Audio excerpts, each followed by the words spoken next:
important, et c'est bien qu'il y ait une mobilisation de vous tous, de vous toutes, sur des sujets qui touchent tout le monde, bien sûr, mais en même temps qui sont complexes quand on veut les organiser. Un mot quand même de la Fondation Nicolas Hulot pour la nature et l'homme. Donc c'est une fondation reconnue d'utilité publique qui a maintenant, qui a été créée juste à la fin de 1990. Effectivement, j'en ai été le premier directeur de 91 à 99 inclus. Son objectif au départ était très explicitement de sensibiliser et notamment de faire l'éducation à l'environnement, contribuer à l'éducation à l'environnement, parce que bien évidemment c'est d'abord le rôle des enseignants, mais apporter des outils, donner des ordres de grandeur, aider justement les enseignants, c'est ce qu'on a fait au début, et puis on a organisé aussi un certain nombre d'activités plus événementielles intéressantes. La Fondation a évolué ensuite pour mobiliser plus largement le public. Ça a été des opérations comme Défi pour la planète, et puis vous avez certainement, un certain nombre d'entre vous, entendu parler du pacte écologique qui est sorti d'une réflexion de 2 années auprès de la Fondation, pas seule d'ailleurs, elle l'a fait avec un certain nombre d'organisations non gouvernementales s'intéressant à l'environnement, et qui a été déposé dans le cadre de la préparation de la campagne électorale nationale de 2007, et qui a débouché très clairement sur le Grenelle de l'environnement. Les engagements ont été pris à cette occasion. L'ensemble des candidats, sauf peut-être quelques candidats marginaux ou de partis extrêmes, avaient signé le pacte écologique, et le candidat qui l'a emporté a mis en place le processus du Grenelle de l'environnement, une vraie concertation. C'était quand même salué, y compris en dehors de nos frontières.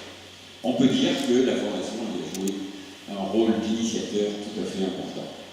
Et aujourd'hui, elle essaye d'apporter des contributions un peu comme un think tank de la prise en compte de la transition écologique, en quelque sorte, avec des documents, avec des réflexions, des réunions aussi pour aider à faire avancer non seulement la réflexion, mais l'action en faveur d'une meilleure prise en compte de l'environnement. Donc voilà cette fondation, et évidemment, elle est intéressée à la question de la mobilité.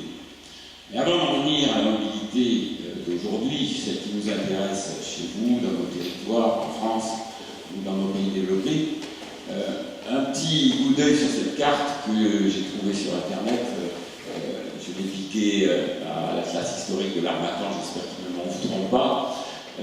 C'est la mobilité préhistorique. Les grandes migrations qui ont fait passer l'Homo sapiens, notamment, mais ses prédécesseurs aussi, de l'Afrique vers l'ensemble des autres continents, par les voies de circulation naturelles. Et ils y étaient poussés déjà à l'époque par des modifications de climat, notamment, d'écosystèmes, notamment. Voilà, on est dans l'histoire longue là. Et il ne vous aura pas échappé qu'aujourd'hui, la réalité de cette mobilité, elle est complètement interrompue. On ne passe plus le Sinaï, on ne passe plus entre Gaza et Israël, on ne passe plus vers l'Inde et la Chine, de la Chine vers les Amériques par le détroit de Bering, on ne passe pas non plus, et c'est pas uniquement parce que la mer est remontée, c'est parce qu'il y a des frontières, etc. Donc, vous voyez l'enclave marocaine de l'Espagne, les problèmes qu'on y trouve, Lampedusa, on a mis des barrières partout, on pourrait en trouver aussi entre le Mexique et les États-Unis d'Amérique, des murs, des barrières. Vous voyez que cette mobilité qui est une caractéristique forte de l'humanité, en fait, lorsqu'on la regarde à grande échelle, aujourd'hui, elle n'est pas si évidente que ça, en tout cas pour des masses de population, et on voit bien, je vous le rappelle, l'ONU vient de sortir encore un document qui mesure que les déplacements, les migrations contraintes par les événements météorologiques et donc en partie par les évolutions climatiques sont aujourd'hui plus importants que ceux qui sont liés à des faits de guerre. Donc on comprend bien que les choses, si le réchauffement climatique, comme malheureusement ça va se produire, se poursuit, eh bien ces échanges de mobilité de masse vont à nouveau devenir quelque chose de problématique. Mais la mobilité qui nous intéresse, ce n'est pas celle-là.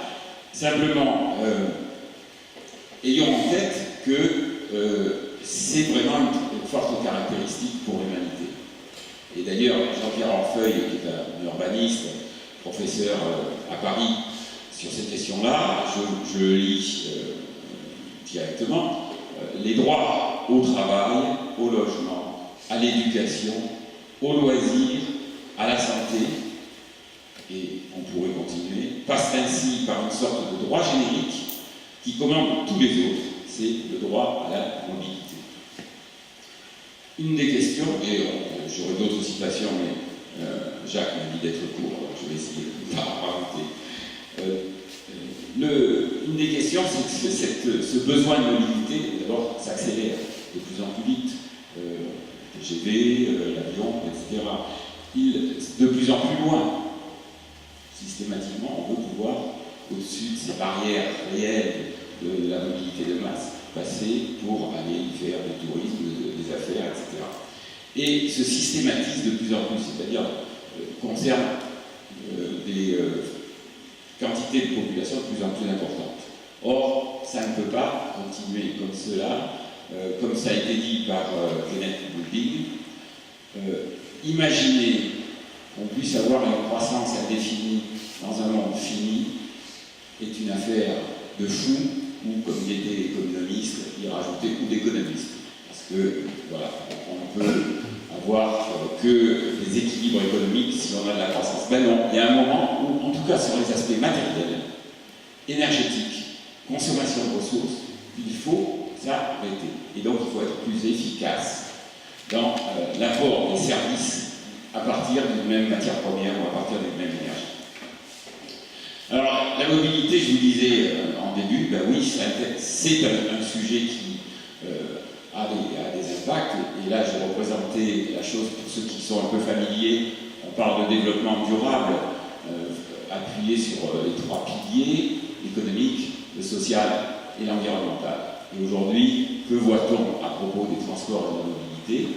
C'est que, et notamment dans les zones à faible équipement public de transport, parce que c'est trop coûteux, ça a été dit et redit, les équipements publics de transport sont coûteux, eh bien, et à faible densité d'habitation, on a du coup une certaine fracture par rapport à la mobilité, et 20% de la population des territoires peu denses sont dans la difficulté à se mouvoir, à répondre à leurs besoins de déplacement, qui soient de l'ordre de la nécessité ou de l'ordre du loisir. Bon, c'est pas la peine de faire des détails. On voit bien quel type de population peuvent être touchées par ces difficultés, soit pour des raisons pécuniaires, soit pour des raisons de handicap, soit pour des raisons d'âge. Deuxième, on va rester encore un petit peu sur celle-là. Deuxième pilier, c'est le pilier économique. Et la mobilité, les transports, c'est 50 millions de tonnes de pétrole absorbées en 2012. Le tiers de l'énergie finale, de la facture énergétique finale de la France. Et comme il s'agit pratiquement à 100%, enfin 93% pour être précis, de pétrole, eh bien c'est une bonne part de la facture pétrolière, et la facture pétrolière de cette année-là, c'était 60 milliards d'euros. 60 milliards d'euros, c'est le déficit commercial de la France sur la même année. Bon, vous voyez, ça ne veut pas dire que l'un explique l'autre directement, parce que même si on n'avait pas de déficit commercial, on aurait quand même l'importation de pétrole. Mais les ordres de grandeur sont quand même tout à fait significatifs. Et puis de l'autre côté, au niveau de chacun, les ménages, vous voyez, c'est pas rien. c'est 5 000 € par an pour la mobilité et le transport, dont presque 4 000 pour les transports pendulaires, domicile-travail pour l'essentiel. Et enfin, le pilier environnemental, un quart des émissions de gaz à effet de serre de la France viennent directement des transports, soit un peu plus de 130 000 tonnes d'équivalent CO2, et pour d'ailleurs, en l'occurrence, c'était essentiellement du gaz carbonique, ce qui est en 2011. C'est aussi des coûts sanitaires dus à la pollution. On voit bien l'alerte aujourd'hui en Île-de-France, comme les jours précédents, du fait d'une pollution qui n'est pas due au transport, mais qui est largement due au transport et notamment aux émissions des véhicules. C'est quand même avec des conséquences lourdes. C'est des dizaines de milliers de décès prématurés par an en France. C'est 350 000 décès prématurés en Europe, la pollution atmosphérique. Et une bonne part venant des transports. J'ajoute, par rapport à la biodiversité, c'est une contribution à l'artificialisation des sols, c'est pas rien là aussi. L'artificialisation des sols en France, c'est l'équivalent d'un centième de la France, c'est-à-dire un département, pour donner image, tous les 7 ans. Ça aussi, ça ne peut pas durer autant que les impôts. Et une fragmentation des écosystèmes, donc une difficulté pour les espèces de migrer, de croiser leur population, etc. Voilà donc la situation des transports. Alors, je crois que c'était peut-être là le message principal, parce qu'en définitive, les exposés qui ont été faits ce matin apportent une illustration précise de ce qui peut être fait. Évidemment, beaucoup doit être encore fait. C'est les chiffres que je viens de vous donner.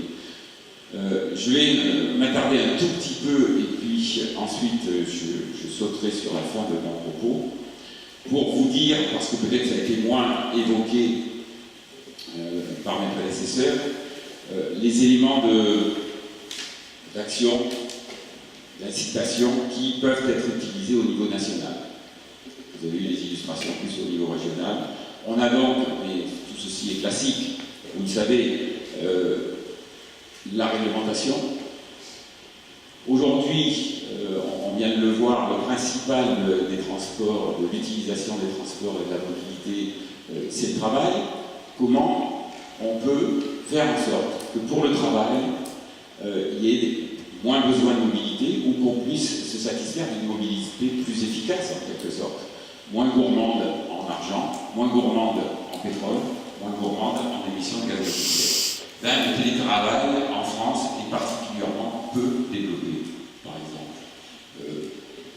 La comparaison pourrait aller chercher avec le Canada, mais après tout c'est un pays de culture et de réglementation différente. Mais en Finlande, en Suède, dans les pays du nord de l'Europe, on a des taux de télétravail de pas loin de 20%, plus parfois. En France, on est à 6%. Qu'est-ce qu'on peut faire? Ça ne veut pas dire que tout le monde doit travailler chez soi. Ça veut peut-être dire qu'avec des centres de regroupement pour télétravailler, on ne peut pas faire tous les travaux depuis chez soi, évidemment, parce qu'on est sur une chaîne de production, il faut bien aller sur la chaîne de production. Mais lorsque on travaille de façon, je dirais, avec les outils d'information et de communication d'aujourd'hui, on peut le faire ici, on peut le faire là. Donc, est-ce qu'on ne peut pas améliorer ça? Est-ce que la réglementation ne peut pas faciliter la mobilité des travailleurs? Faciliter, réduire peut-être les coûts de transaction lorsqu'on vend et qu'on achète sa maison? Oui, il y a des gens qui, du coup, préfèrent rester chez eux parce que ça va coûter plus que de faire les trajets en voiture. Voilà des choses que la réglementation peut apporter. Alors la gouvernance, je pense que les propos de ce matin vous ont permis de comprendre que c'était compliqué, qu'il fallait associer de très nombreux interlocuteurs bon, je suis dans un département, dans une commune, dans une région, donc il faut que je fasse attention à mon propos. Mais je ne m'empêcherai pas de rappeler que la France, à elle toute seule, a autant de collectivités locales, si on compte les intercommunalités, les syndicats, etc., que l'ensemble de tout le reste de l'Europe réunie. Bon, il y a des réflexions en ce moment, laissons-les aboutir et espérons qu'effectivement, parce que c'est quand même des fois des niveaux de complexité qui paraissent un peu artificiels et qui sont peu compréhensibles par les citoyens. L'investissement, oui, il en faut. Et là, je vous ai mis en rejoint des recommandations qui ont été faites. Il se trouve qu'au titre de la Fondation Nicolas Hulot pour la nature et l'homme, je siège au Conseil économique, social et environnemental. Et donc, deux avis notamment ont été rendus en 2012 et en 2013 autour de ces questions de transport, y compris des infrastructures, mais aussi la prise en compte de l'aspect énergétique et des émissions de gaz à effet de serre par les transports. Il est évident que la question de l'optimisation des infrastructures est une chose importante. Cet avis a été de ceux qui ont dit attention, la rapidité dans les transports c'est bien, les investissements considérables ont été faits et d'autres semblent vouloir être proposés, c'est le schéma national des infrastructures de transport, mais il y a un moment où il faut essayer de faire fonctionner ce qui existe et qui malheureusement n'a pas été suffisamment proposé. Je crois que depuis les décisions ont été prises pour que les investissements à nouveau soient faits de façon à ce que les infrastructures, les lignes de proximité permettent leur utilisation et leur maintien d'utilisation optimale. La fiscalité, et là je me permettrai d'insister, même si ça heurte évidemment certains d'entre vous qui peuvent se sentir agressés en quelque sorte par les propos concernant la fiscalité environnementale. Il s'agit notamment de la taxe carbone qui a été couler beaucoup. Donc il est à peu près unanimement reconnu aujourd'hui, non seulement par les économistes, mais ce sont des théoriciens, mais également par les chefs d'entreprise qui travaillent dans le domaine de l'énergie, des transports, que si on n'a pas une incitation financière de nature économique pour orienter les investissements vers ceux qui seront économes en énergie, économes en émissions de gaz à effet de serre, ça restera à ce moment-là le fait de bonne volonté et ça ne pourra pas rentrer dans la rationalité économique des décisions. Sans signal prix sur le carbone, et maintenant c'est dit par la Banque mondiale et un certain nombre de grands organismes internationaux, sans signal prix sur le carbone, nous échouerons à coup sûr sur la lutte pour essayer d'éviter un trop grand chaos climatique. Ça ne veut pas dire, et je le répète parce que des fois c'est pas suffisamment entendu, ça ne veut pas dire qu'il faille augmenter la fiscalité. Si on augmente, par exemple, une taxe carbone, on peut, en même temps, diminuer d'autres prélèvements obligatoires. Par exemple, sur la santé. Si on collecte plus d'argent sur les émissions et les pollutions, on peut utiliser cet argent pour financer la santé et avoir des prélèvements moindres sur les cotisations sociales, par exemple, de santé. Donc vous voyez que c'est des choses qui sont complexes, qui ne peuvent être mises en place qu'au niveau de l'État, mais qui sont importantes, encore une fois. Et on peut le dire tranquillement, là encore, sans aller se comparer avec des pays très lointains. On a en Suède une taxe carbone qui correspond à 100 € la tonne de CO2. On a en Allemagne quelque chose qui correspond à peu près à 30 € la tonne de CO2. Il vaudrait beaucoup mieux que ce soit homogène en Europe. Mais à défaut d'être homogène en Europe, on peut en avoir aussi en France, alors que la France a le taux de fiscalité environnementale un des plus bas de toute l'Europe. On a des marges de manœuvre pour riper une partie des prélèvements obligatoires actuels vers plus de fiscalité environnementale. Et puis c'est l'accompagnement de la transition avec tout ce qui peut faire connaître ce qui est fait d'ores et déjà. Le projet MOUR qui vous a été présenté ce matin, je n'y étais pas encore, je crois, fait partie. Typiquement, il a été d'ailleurs également aidé par l'ADEME, je pense que ça a été signalé, typiquement de ce type d'information un peu plus théorique, mais qui va regarder dans le concret, on peut trouver des solutions.